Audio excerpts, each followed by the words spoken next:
welcome to this episode of Joy's World, the motherfucking podcast. Now today, guys, I say I have a special guest all the time, but this one for me is the guest of all guests, okay? I don't know how to introduce her, but I'll try. She is 1/3 of my absolute favourite podcast. She's an author, she's a presenter, she's an all-round bad bitch, and she will always be Ghana's finest to me. But for now, we just call her Audrey. Please welcome to my world, Audrey Indome. Hey, that introduction was sick. Like, I need to start referring to myself as an author and presenter because I never do. I need to put that in my bio, so thanks for that. And you definitely are. You definitely are. Like, I've been seeing you've been doing loads of presenting, loads and loads. Audrey, my first question to everyone is always the same, and I want an honest answer because I actually do care. How are you feeling today?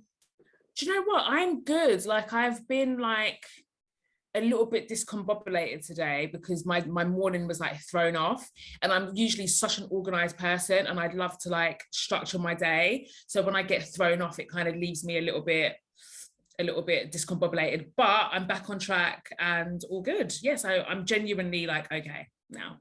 Good.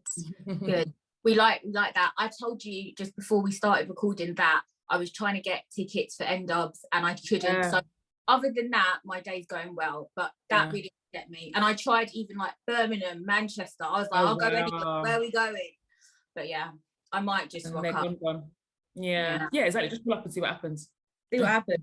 They'll let me in. I'll just start crying or something. Audrey, I feel like I couldn't have you on my podcast, and I don't feel like there's any other way of starting than to ask you for one of your legendary jokes.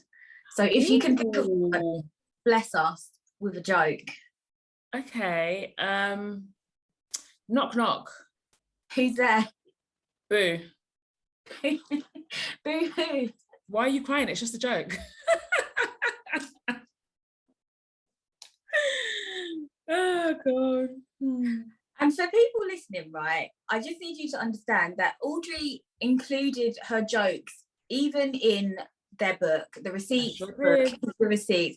And when I heard that, I was like, wow, you are really about this life. I feel like you should write your own book of jokes. Do you know what? I want to do something to do with jokes. I haven't quite figured it out exactly what I want to do, whether it's a joke book, whether it's like a night of telling dad jokes or something, but I want to do something with it, like for sure, because it's just wasted talent, let's be honest. The duck one will never be old. Never. Ever. It's classic. I mean, it's legendary. What can I say? It really is. Now, Audrey, one of the things that I wanted to talk to you about, now, I'm not being a beg, right? But in this situation, I'm going to be a beg, okay? Because I feel like, so I am new to the wig game, okay? And if there's one person that I looked up to, right, it was you, because your wigs were always slate. You was just okay. Thank you. Know what you're doing. Audrey, I need a friend. I need someone to go wig shopping with. I need someone to help me do. I need like the baby hairs. Yeah. I need some advice, Audrey, and I feel like you are the woman that can give it to me. Well, first of all, thank you very much. I do take a lot of pride in my wigs. Like, I'm a wiggy. I have been for a few years now. And yeah, do you know what? I get asked this a lot. It's probably one of like the number one things I get asked the most about. Where'd you get your wigs from? How do you do your wigs? Blah, blah, blah. How do you get them to look so natural and all the rest of it? And I will say this, like, do you know what? Maybe I will do something like that as well. Like I don't know, some sort of tutorial, or I don't know. There's something we can do with wigs, something we can do with jokes. It's still all yet to be decided. But for me, there's two things to my wigs. So basically I have quite a few, so that's one. So I tend to rotate. And number two, the secret is to just keep them looking as flat as possible. I think the flatter they are, the more natural they tend to look. And I also only wear yaki wigs, so the texture is a little bit more coarser, and that just, I don't know, I think it just makes me feel better about always having like wigs on, if I can at least get a texture that's somewhat similar to my hair, like my hair if it straightens or whatever. So that's my other stipulation. I always have yaki wigs. And yeah, that's about it really. Yeah, and I mean, just keep it flat, keep it sleek, wash them regularly, and also don't do too much. Like, I tend to not glue my wigs down as well. A lot of people don't know that I actually don't ever glue them down. I think it's I don't think glue is good for hair. So I get all my wigs made glueless. They've all got a band, and I put it on and I go about my day. So it's not as complicated as it may seem. I'm so glad you mentioned that. Actually, I always buy yaki wigs. I love them. Obviously, this one I've got today is curly, and can I just say, me and curly wigs are not friends, because it's too much. Like, you have to. It's a lot. It's a lot. Yeah, I agree. It's not like an everyday wig. It's got to be like, it's going to be an occasion wig. Oh, 100%. That's the same with my curly wig. Like, I've got to really be in the mood, because it's all the, you know, you've got to put in all the products and all of this, and it does get frizzy and it gets caught on things. So yeah, curly wigs are special occasions, or like when I'm fully in the mood, like 100%. Yeah, it's just too much. Yeah. And because you put more products in it as well, like you have to then wash it more, and yeah, I don't know, me and curly wigs are not really friends right now, but I do like this wig on you. It looks great. Thank you. People were saying like it suits me more than I had a black straight yaki one, and I like that one at first, but I think it's nice to switch it up, but it's so hard because you're like, oh, you want a different style, and then you're like, I'd have to buy a new wig. That's a lot of money. Yeah. And now you can buy wigs on TikTok. I'm just saying. Oh, I've been buying wigs on TikTok. No way. That's incredible. I need to check that out, actually. Yeah, this one is from TikTok. Really? Yeah. That is really interesting. Yeah. It's mad. Like, you can really get addicted to buying wigs, honestly. But I mean, I'm there. I'm addicted. Trust me, I'm addicted, definitely. Audrey, let's talk about Keep the Receipts, the book. I listened to the book on Audible, and to be honest, I'm not gonna lie, I was a bit of a blabbering mess the whole time. Really? And like, even I was like, why am I crying? Because I think what it is like, for people like me who've listened to the podcast for so long, here in the book, I feel like all of you kind of opened up even more. We learned new things about you. And I feel like just this sense of like pride. I'm like, I felt like your mum. I was like, what's going on here? Like, and it was just, I don't know. It was just, it's an amazing book. Like, everyone listen to it if they haven't already, buy the book. But it was incredible. And I don't really read a lot of books. I don't really like reading. I prefer listening to podcasts. But that book, it was almost like an extension of the podcast, but even deeper. And I could tell how much it meant to all three of you. Talk to me about that, the process of the book. How did you feel when it was out? What did your friends and family think? Because you included everybody. Yeah. Thank you. First of all, thank you. That's really, I love getting compliments about the book, because it's such a new space for us. And so, you know, the fact that people resonated with it and people gravitated towards it outside of like, you know, the traditional platform of us podcasting, like, it really does mean a lot, because we were really scared. But yeah, the whole process was really cool. Like, we got to, I mean, it's crazy because the whole process was actually really long. Like, the conversations about a book came to us maybe 2018, like maybe even before that, actually 2017, 2018. And we were just kind of like, a book, like, who would want to read a book from us, kind of thing, you know? But yeah, there was a lot of interest. There was a bit of a bidding war going on, and then eventually the people that we ended up signing the deal with, Headline, they had the perfect concept for the book, because we didn't really know, like, what does a book with 3 authors look like? Like, how do we present this? Like, we had these ideas about writing like a novel, when all kinds of ideas were floating about. So when Headline came to us with this, and I'll shout out our editor Katie, she's amazing. The concept just made so much sense. But yeah, so we wrote it during lockdown, and the writing process was hard, because like you were saying, you know, with the podcast, we give so much, and like I feel like I've shared every single possible thing there is to share about my life on the podcast. And in the book, we really didn't want to repeat stories too much. We wanted to give fresh content, and just kind of talk about things through a different lens. So that was hard for me. Like, what is there to say that hasn't already been said? Like, how am I doing this? And also, I just feel like with a book, I don't know, there's something really prestigious about a book. So I didn't want to be as crass as I have been on the podcast. On the podcast, we just talk. It is what it is. That comes out weekly. So, you know, you can self-correct with when you say crazy things, but with a book, it's very permanent. It's in print. And so for me, I was really conscious about like, how am I presenting? Because I want, you know, my grandchildren and great grandchildren to be able to read this and for it to be kind of like evergreen and like my story told in a different way to how I speak on the podcast. So that was probably the hardest part. But at the same time, it was very therapeutic as well. And like I said, we were in lockdown. So it was good because it gave me something to do during lockdown. And I really got into my author bag. Like I would literally just like go sit in the corner, give myself a couple of hours and like dig deep and try and write to the best of my ability. And it's so interesting because I wanted to be a journalist. I wanted to be a writer. That's what I went to uni. I mean, I went to uni, studied media studies, then I did a journalism course after, and I really wanted to be a journalist and I never made it as a journalist. I just couldn't get a job. So it's so weird now, kind of like skipping all these stages in the writing world and going straight into having my own book, because someone that wanted to write as a career and it didn't pan out for me. And I talk about it openly in the book, and I talk about it openly about failing at something that I wanted to do, because I think it's important to share your hours. Yeah, so that felt a bit surreal as well. But honestly, the response has been amazing. Like, you know, our supporters and our listeners and stuff like that, they get behind everything we do and they're real with us, they're honest with us. And, you know, I'm glad that people enjoyed it.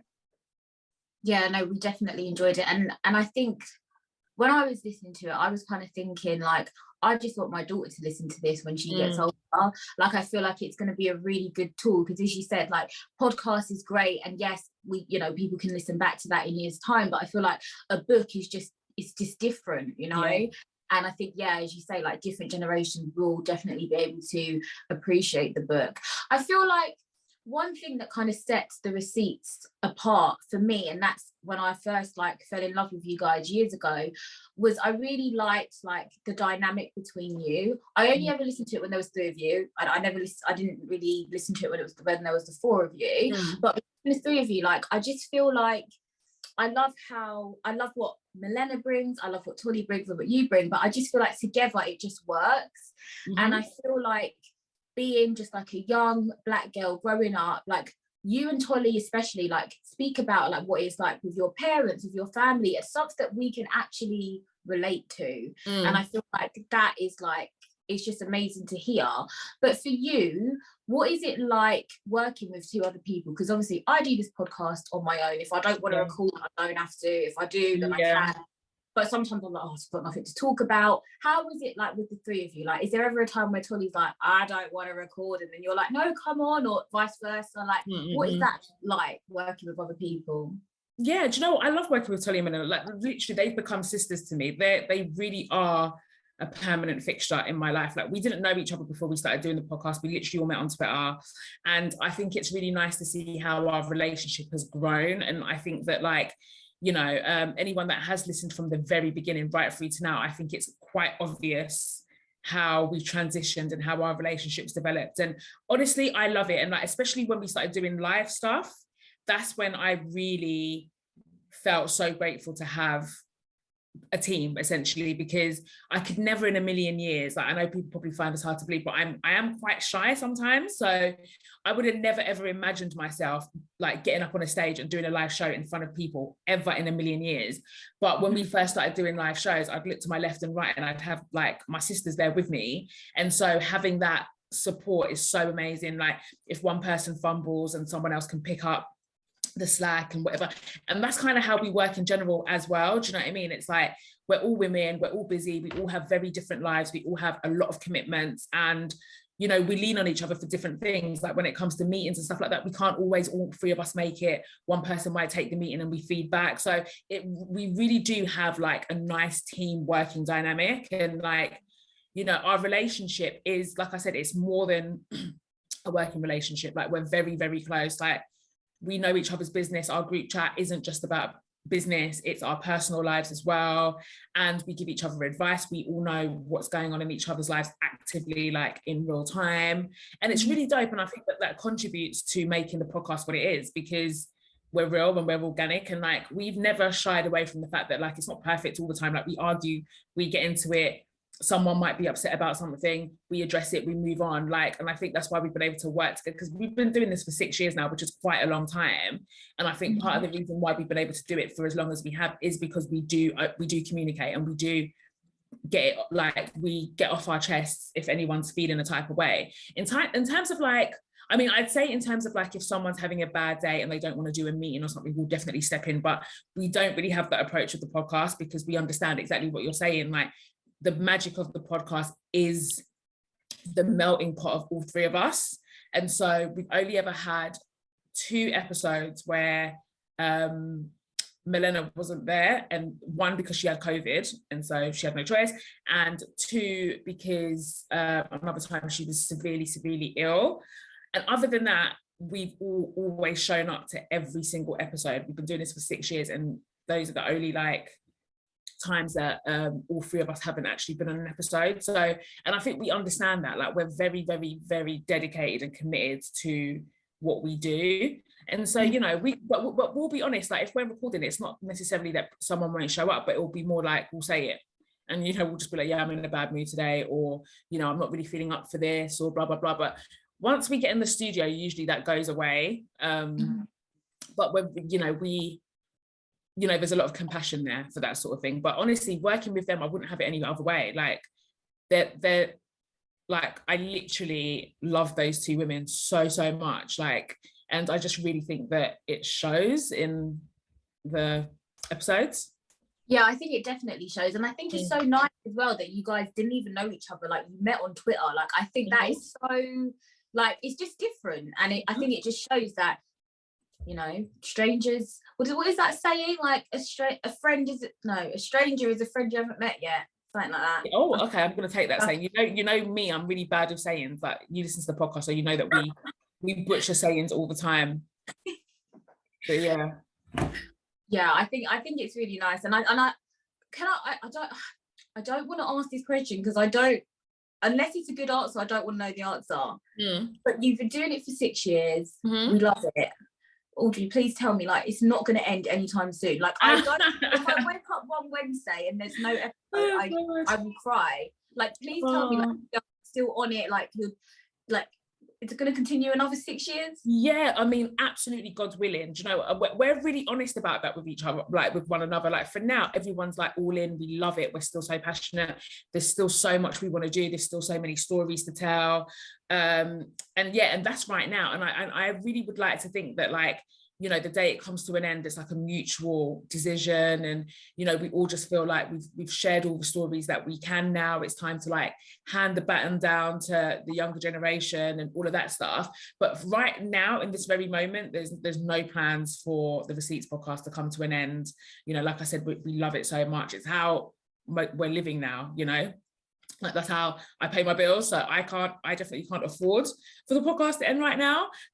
So yeah, no plans anytime soon. And I think like you guys will be a part of the journey, and you'll be a part of the conversation when that time does come, because we're not delusional enough to believe that people want to hear us talking forever, you know. That's just how these things go. Like, we do. Really? Do you know what? I say that and people are like, no, but we actually do. I'll be like, yeah, but you guys don't want to hear me talking when I'm 50, and that's only like 10 years away. And they're like, no, we actually do. But we do. Yeah, and you know what? If it goes on for that long, I will be so happy. Like, so long as we're all passionate and we all want to be here and we all love it here, I'm happy for the podcast to go on for as long as everybody is like fully happy and fully committed, you know. But for now, right now, no plans. Like, you know, we've got long-term goals that we speak about, and we're very much like working towards them. So not anytime soon. Phew, that is the answer we wanted. Do you have like a dream guest that you all want on? Is there anyone in particular? I mean, I know who your dream guest would be, but unfortunately he's no longer with us. Oh yeah. I mean, RIP and all of them things there. Yeah. But is there anyone alive and kicking that you would really want to get on? Yeah, do you know what? Yeah, there's who do I really, really love? Like, I genuinely would love to have Issa Rae. Like, that would be a dream come true. I'm such a stan for Issa Rae. I just love everything she does, as far as I'm concerned. I mean, if there was no limits, then obviously, like, why wouldn't I want the Queen Beyonce on there? Like, you know, but you know, we really want to get like, but like more within within the realms of reality. I mean, we really, really love like Nella Rose. We want to get her on. I really love like Gemma Collins. I find her so fascinating. Like, I love Tiffany Pollard. Not the GC. Yeah, the GC. I would love to get Gemma Collins on. I love like Tiffany Pollard. Like, I just find her, I just think that woman doesn't get her flowers for being the meme queen that she is, and for giving us like years of like one-liners and content and gifs and memes and just everythingness. So I would love to get her on. So those are like more closer to home, realistic guests. But yeah, I mean, I would love a Beyonce. I would love Issa Rae. Like, I would love Issa Rae. I mean, everybody loves Beyonce, yeah, but I just feel like, I mean, listen, if Beyonce's listening, yeah, I want you on the podcast as well. But what I'm saying, my question is, yeah, what would you ask her? Because I feel like Beyonce, she ain't gonna reveal anything. That's like, the thing. I feel like I would want to work with her, as in, like, I don't know, do some dancing and singing with her. Yeah, I hear you. Talking, I don't know what she would say. I don't know. I fully hear you on that one. It's like, I would like to, okay, the only way I would want Beyonce, yeah, and I say that like it's even a possibility, but like, is if she was coming to us to be like, do you know what, I want to do a no holds barred interview and I want to give it to you girls and you can ask me anything, I want to talk about everything and anything, then yeah, that would be lit. I mean, I would absolutely still have her on, even if there was all these restrictions, because it's Beyonce in it. But I hear you, because I do feel like there'd be loads of restrictions and there'd be loads of things you can't say and loads of things you can't ask. But I just think by sheer virtue of who she is, that would be a very good look for us if we could make it happen. You could definitely get Gemma Collins on. She's hilarious. Yeah, she's amazing. Yeah, 100%. I want to work towards that, because I feel like she'll tell you everything. Yeah, definitely. I feel like she'd have no. Yeah, she wouldn't hold back at all. Definitely. So, Audrey, another thing that I love about the podcast is your receipts, when people send in their dilemmas. Now, there is one dilemma in particular that was always stuck out to me. I'll never forget it, right? And I'll share that with you, and then I want you to tell me what yours is. It might be the same. But it was the one where the woman was, I think they went on a destination wedding, and she caught her soon-to-be husband being breastfed by his mother. Yes. We have the same mum. Couldn't believe it. What? Yeah. What would you do? No. And do you know what? That dilemma was so crazy. I mean, we just said, I mean, I hope you left. And she was like, yeah, there was no wedding. And, you know, often when we talk about that dilemma, people ask us if it's real or not. I can't vouch for what's real. We can only read out what people take the time out to email us. I would like to think that no one would be lame enough to like spend time out of their day making up a fake dilemma where you're not going to get any credit for it, you're not going to get any notoriety, because we don't out anybody, it's all anonymous. But do you know what, I've had a lot of people as well, because that dilemma recently resurfaced, saying that it was very much a real dilemma because a lot of people were at the wedding and can attest to it. And we've heard that, I've heard that quite a bit, so it's very much a real thing. But yeah, I mean, I couldn't be with anybody that has that kind of attachment to their mum. It's weird as far as I'm concerned. So it would definitely be over. But I'll be fuming though. I'll be fuming if I felt like I've met the perfect guy and then he's got this thing, but this one thing is like so massive that you can't ignore it, you know? That is it just makes me think, like, do you ever really know someone? No, I don't. They would have been dating for how long before they got engaged? You would have thought that you knew this person, and then you find, like, that is so huge. Like, it's crazy. It's insane. It's insane. But yeah, everyone's got secrets, and so you just never know. You never know. It's nuts though. But you know what? It's a question now moving forward. When I start dating, if I start dating, I'm gonna have to ask. Like, oh yeah. Like, you're gonna have to. Do you still get breastfed by your mum? Yeah, it's a real thing. It's valid. I can't believe it. Right. So again, I couldn't have you on without getting you to answer a few dilemmas. So I've got two. I'm gonna do them in an accent. These are not my dilemmas. These were sent in to me. Okay. I need people to understand that. Allegedly.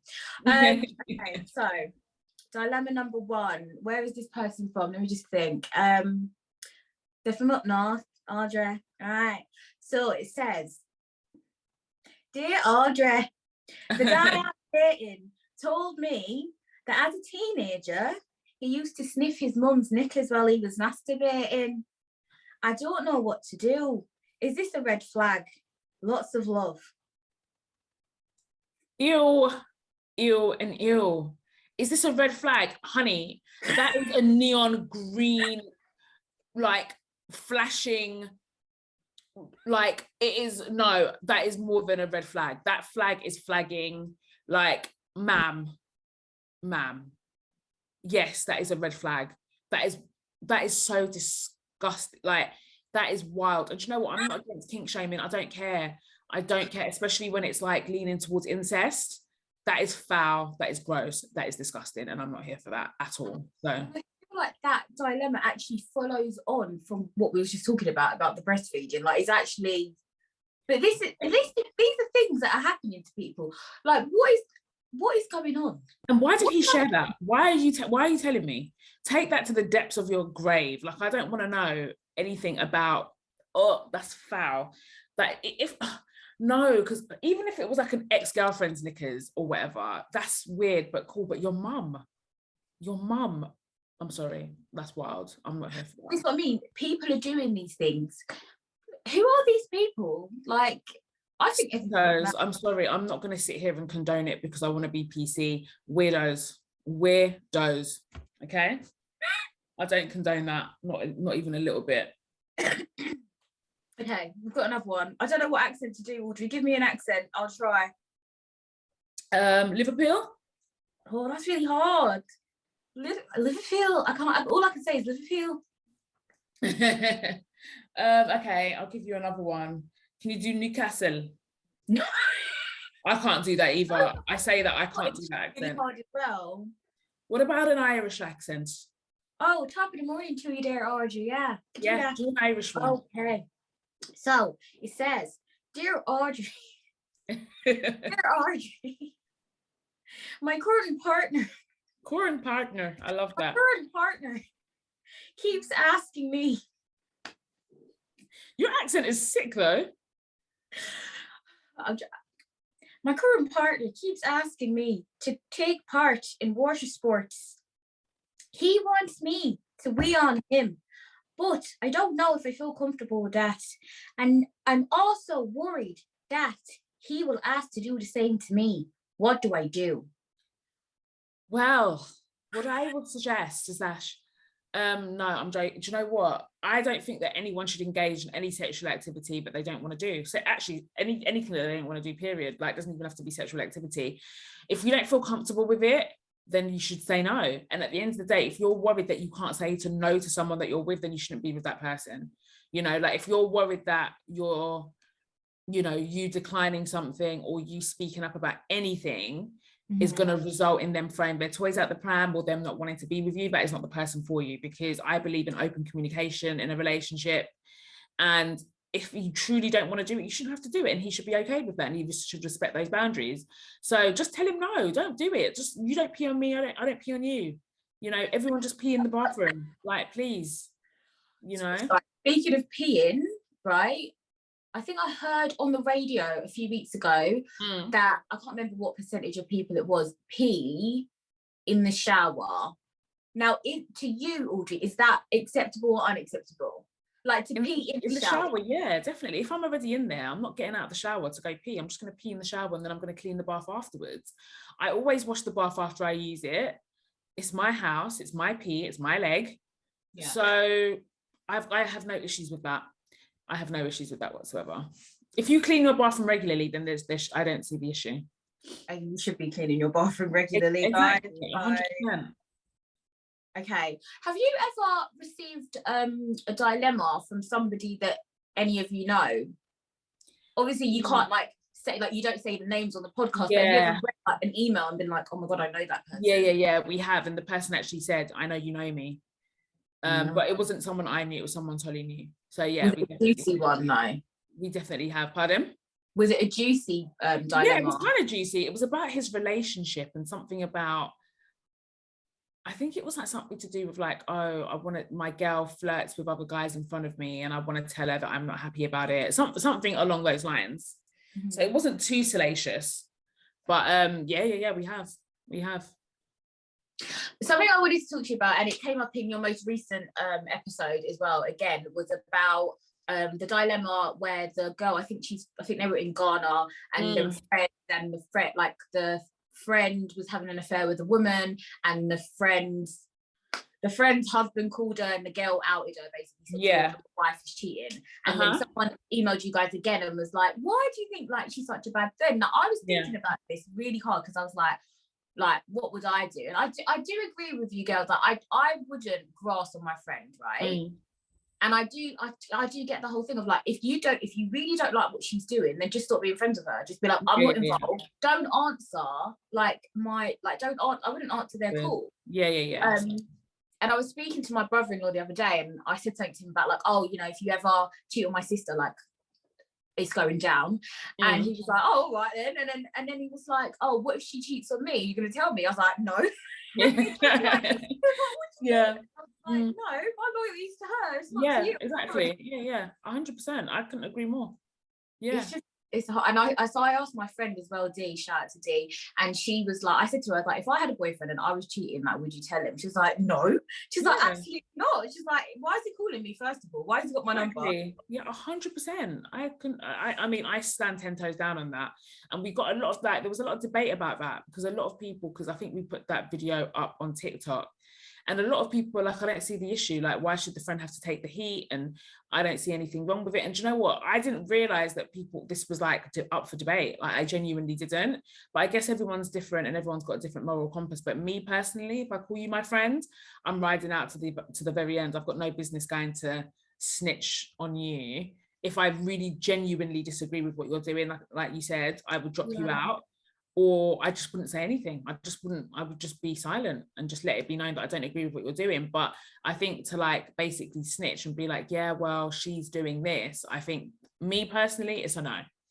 That's me. What happens if, you're friends with the couple? So like you're friends with both of them, then what do we do here? Then with that one, I'm minding my business. I'm staying out of it completely. Honestly, I am like, my name's Bennett and I ain't in it. Like literally, I'm not involved.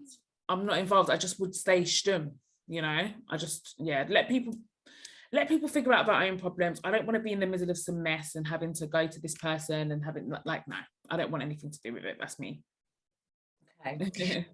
I wanted to ask you a bit about, because you mentioned it in the book as well, about the pressures of podcasting. So obviously you've been doing it for 6 years, and earlier, like, you've shared a lot about your life.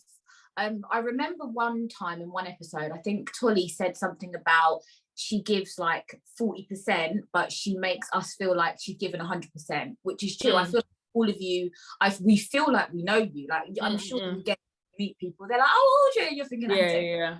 But, you know, like, we feel like we know you because we feel like you've shared a lot. How do you kind of decide, and how have you decided to kind of like hold back on certain things, not talk about certain things, and to talk about other things? And has there ever been episodes that you've just had to like delete? Because I know I've had to just like out. And now that the podcast has obviously grown so big, do you feel like you have to hold back on more things?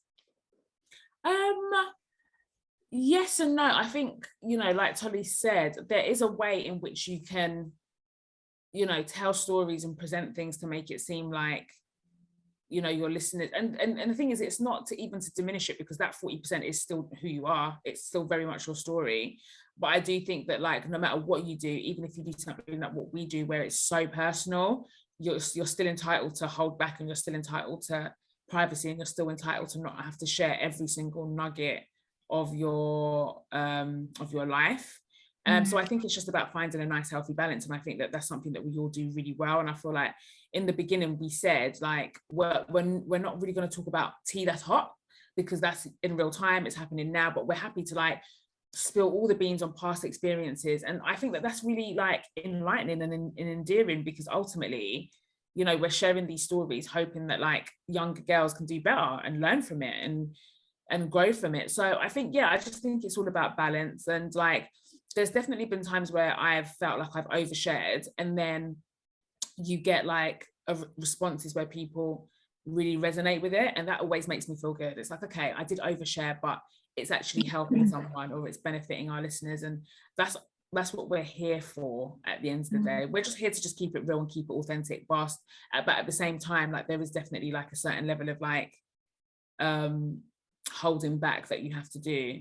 And of course, people feel like they know you. That just comes with it, you know. So sometimes, especially with what we do, there is a bit of an over familiarity that comes with it, but we're very understanding to that, because we understand what we share. Of course, it's going to make people do know you. At the end of the day, these are our real lives, these are our real stories. Like, ultimately, people do know you, and so we always extend a bit of grace for that. And in terms of have we ever had to delete an episode? We haven't, you know. We kind of just put it out there, but at the same time, we know what to give. We know we all have our own personal boundaries. So when we're recording, we know when we've gone too far, we know when we want to stop. So there hasn't been a need to do that as of yet. I'm not saying that we never will, but as of yet, we haven't had to do that. Yeah, no, I think I've had to do it once. I was drinking during that episode, and I was like, I said it to my editor, and he was like, "Are you sure you want to bring it out?" I'm like, "Okay, maybe not." But I think that's the same. Like, I talk about a lot of things that's happened in my past, and there's so much happening now that I just can't talk about, because I'm like, no, it's too fresh. People will know who they are, you know. So it's hard to kind of keep that balance. What are your thoughts on this whole cancel culture?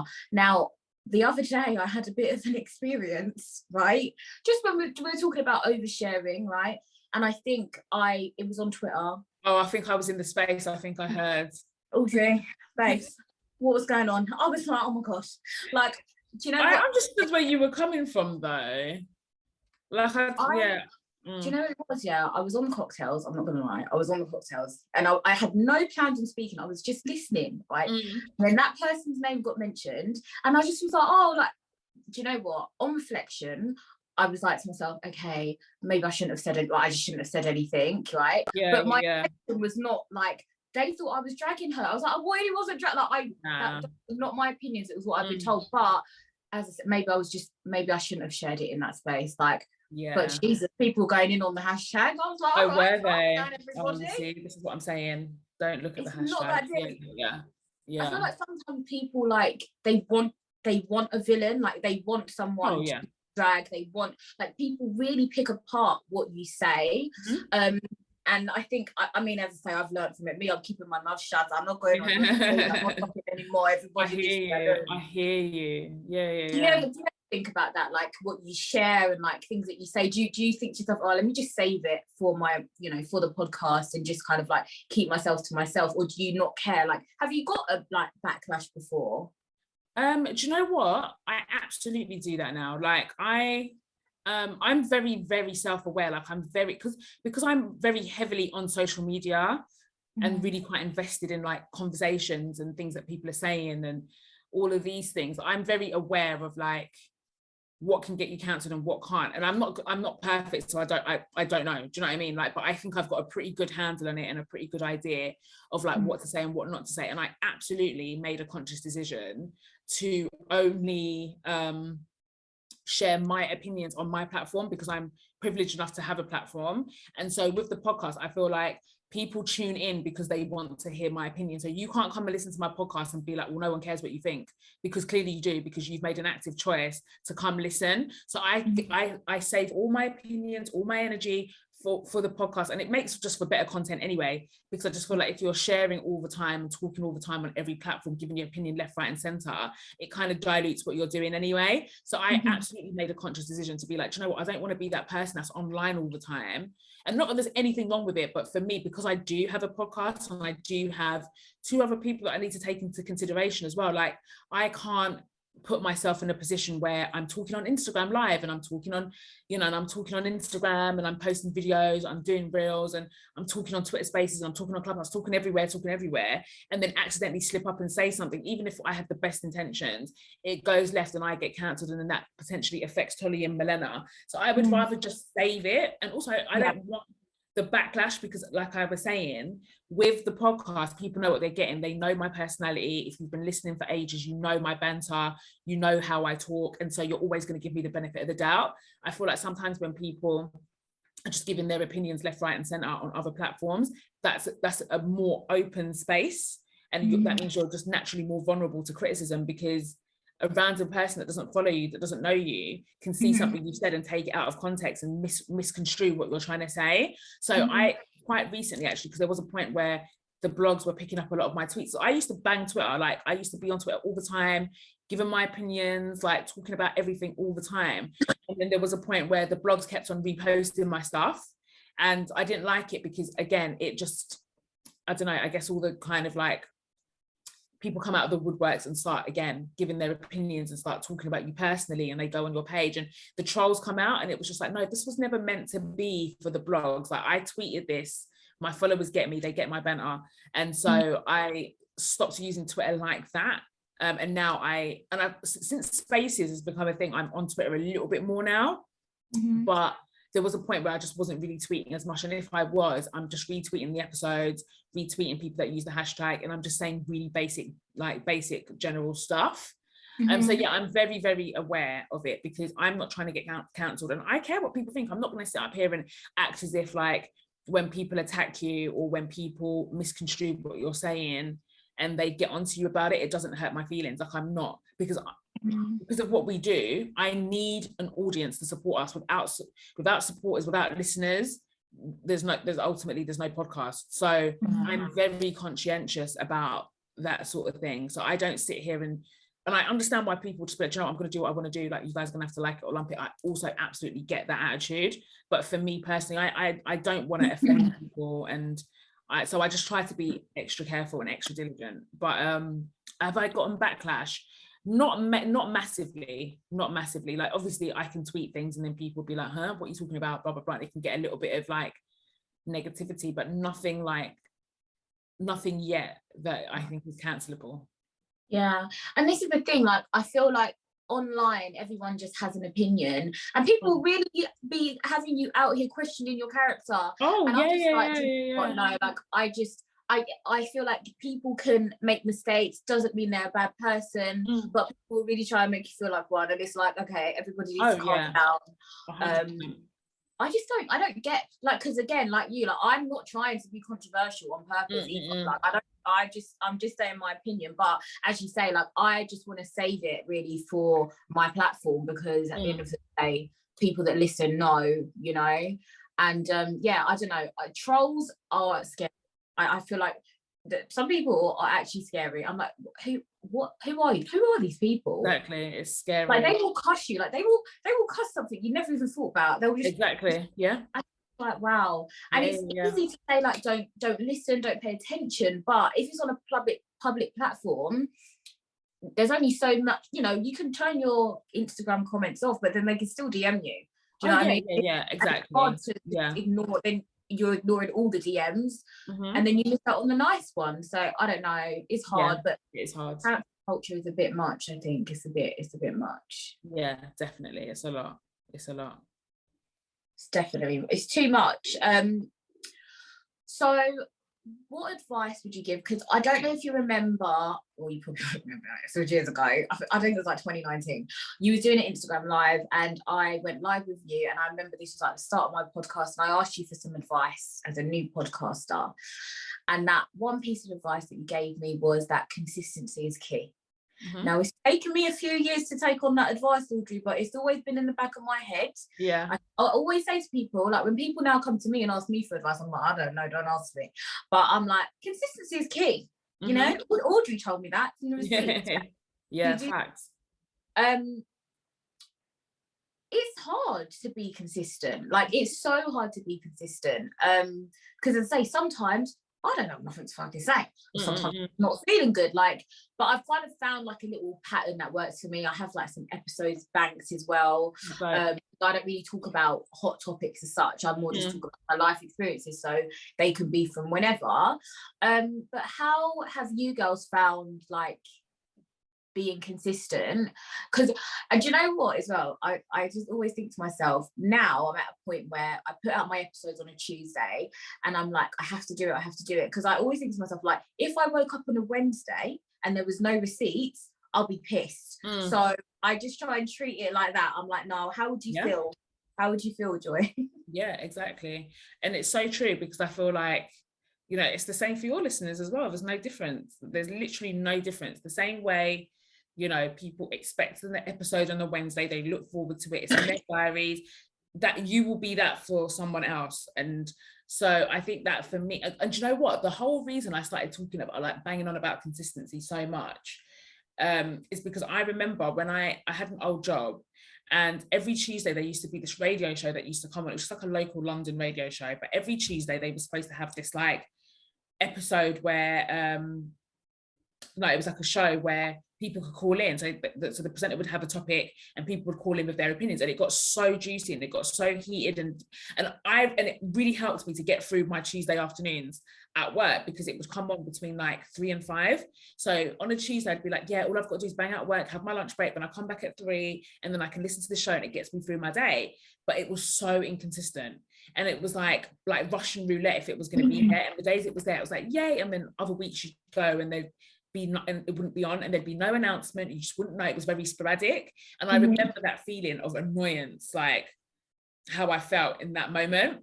So that's why I peddle that message so hard about consistency, because people really do look forward to your content. Like, you'll be so surprised like how embedded it can be in someone's day. And so I genuinely, and I also think, I mean, apart from that, I think it creates like a narrative for yourself, you know, like, and it just makes you be more disciplined, and you're accountable when you know that you're committed to this and this is what you do and you've got to put it out. And also it helps you to build your audience, because for me, I eventually stopped tuning into that radio station completely, because I was like, do you know what, this is too inconsistent for me. I just need to find something else. And I eventually just found something else that was consistent, and I just completely dropped them out. So I feel like it does actually help you to build up your audience. I feel like part of the reason why we've managed to be successful is because people know that they can expect it on a Wednesday. So when they're sharing it with their friends, they can say with confidence, this comes out every Wednesday. And that's how you build your audience as well. Knowing that something is there every week means that people are going to be committed to checking you out as well. So I think there's definitely so many perks of consistency. It definitely helps you out as a content creator. It's great for your audience. And yeah, I think it just helps your audience to grow as well. Yeah, no, it definitely works. And it actually is key, because as you say, people lose interest. If you're inconsistent, people will lose interest. Absolutely. Audrey, you have achieved so much over the years, right? And I'm just talking career-wise. What has been your proudest moment? I'll just quickly share with you my proudest moment of the receipts. I can't remember what year this was, but I remember when you guys had your poster on the underground. And I was like, oh my God, I don't know, like I was like a proud mum, sister. I was just like, oh my God, I was telling my sister, I was like, oh my God, the receipts have got a poster on the tube. Like, I was like, wow, like that is amazing. And since then you've done so much more. But what has been the most, like, what has been your proudest moment? I think like the billboards as well. I think that's like a very standout moment, because it's such a physical thing. Do you know what I mean? And it was like, it was literally, it was big figuratively, and it was big quite literally as well. And it was so weird to like, I was like on public transport, I was like a public transport merchant for years and years. So seeing like my face blown up at stations that I use daily was the weirdest, most surrealist thing. So yeah, definitely the billboards is up there. I think, what else is there? There's been so many milestone moments. I think maybe the first time like we did a live show as well, because that was a massive achievement for me, because I never in a million years thought I'd be doing anything of a sort. So first live show, billboards, and most recently, like, and actually, do you know what? I will say the first time we got to do our spin-off show with the BBC. Because obviously we do what we do and it's nice to be recognized, but I feel like when huge corporations like that recognize like your power, it's it's nice to be recognized. And so when they reached out to us to do this spin-off show, that was amazing. Like being affiliated with the BBC, it was, you know, it was amazing. So yeah, so those two things for me. Three things. Yeah. Yeah, it's so much. And I think like you guys have done so much. Audrey, can I please get, and it's not, but I need this episode is brought to you by Spotify. Just, it wouldn't be right if you didn't do that. Oh yeah, of course. This episode is brought to you by Spotify. We pray one day. You never know. Amen. I claim it for you. And also, Audrey, who is Brent? Brent, okay. So Brent is like basically Brent guy. Yeah. No, that's a great question. Brent is basically the guy who owns the studio that we record at, and it's the same studio that a lot of people record at. And he's amazing. So he's an engineer as well. So he owns the studio. He's an engineer. So he does he edits the podcast now. Tolly used to do it, but now Brent does it. And he's just such an amazing guy. Like, we stan Brent. So yeah, that's who Brent is. Hello, Brent, if you're listening. Hello. And he's hot, by the way. He's hot. He's like 6'3", tall. Is he single? Does he like single, short, curly-haired, blind girls? Is that his thing? I think he would be open-minded. Like absolutely. Like, he is single as far as I'm aware, and yeah, he's pretty hot stuff. Okay, so maybe I need to get to the studio. That's what we need to do. You know, you've got the perfect excuse to meet him. You could just say that you need to book a session there and Bob's your uncle. Yeah, personal private session. Yeah. Yeah, exactly. Audrey, it's nearly time for me to let you go, but as my listeners will know, you don't know because you've not been on here before, but I try to get everybody a small gift to say thank you for giving me your time. So I know that you like wine just like me, so I've got you a personalized wine glass. Oh, thank you, my love. I really appreciate. I love personalized stuff, by the way. That's like my kink. I wanted to get you two things because I love you, and so I thought, okay, get you a wine glass, because who doesn't like a wine glass with their name on it? And I was like, okay, I don't know what can I get Audrey? So I decided on, and I'll open it to show you, but I got you a scrapbook so that you can keep your receipts. Oh my god, that is sick. I've started it off for you, so I've got a picture of the book. Oh, I love that. And there's a message in there. I've got this picture from when you started off. Yes. We've got when you guys were on One Extra.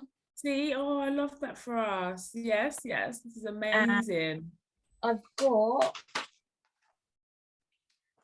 this one as well. Oh yeah, the players. Yeah. Yeah. Oh, God, this is incredible.